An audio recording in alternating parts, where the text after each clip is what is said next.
Il y a des récits qui laisse des traces. Celui de Mélanie, actrice du porno, est de cela. Dans Sous nos regards, un livre coup de poing sur la violence pornographique, elle raconte 3 jours de tournage à Paris. 3 jours d'étranglement, de viol, d'humiliation, le tout filmé, diffusé, rentabilisé. Elle se souvient de cette panique la nuit, de cette phrase qu'elle se répétait en boucle: « Je ne peux pas respirer, vont-ils me laisser partir ?» Des insultes aussi très vulgaires qu'elle ne connaissait pas, mais elle ne pouvait pas arrêter ce qui lui faisait. Son corps ne répondait plus. Elle était dissociée. Voilà ce qu'on appelle aujourd'hui le nouveau porno. Filmé pour stimuler un public de plus en plus insensible et qui en demande toujours plus. Pour que ça rapporte, il faut que ce soit addictif. Et la violence, ça frappe le cerveau, explique Adélaïde Bon. Mais à quel prix? Des femmes brisées, des corps déchirés, des vies volées. Ce n'est plus du sexe, c'est de la destruction. Et c'est disponible gratuitement dès 10 ans en ligne.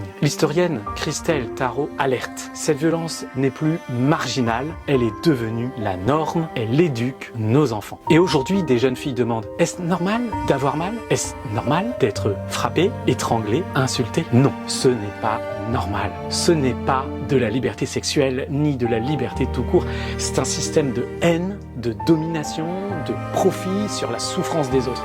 Alors oui, il faut tout reprendre à zéro, car le sexe n'est pas un produit. Les femmes ne sont pas des marchandises. Et si c'est ça notre idée de la sexualité, alors c'est une défaite. Nous ne pouvons pas nous y résoudre. Nous voulons non seulement venir en aide aux consommateurs qui sont de plus en plus addicts à ces scènes violentes, mais aussi lutter pour toutes ces femmes qui, devant la caméra, subissent ce qu'on peut appeler des actes de barbarie, de la torture digne du pire esclavage. C'est de l'esclavage. Alors merci à Mélanie et à toutes les femmes qui témoignent dans ce livre. Le porno, ce n'est pas seulement une question de santé publique. Il faut arrêter cette violence en réunion organisée, ce proxénétisme aggravé qui ne dit pas son nom. Chacun doit se mobiliser. Et vous, comment vous mobilisez-vous?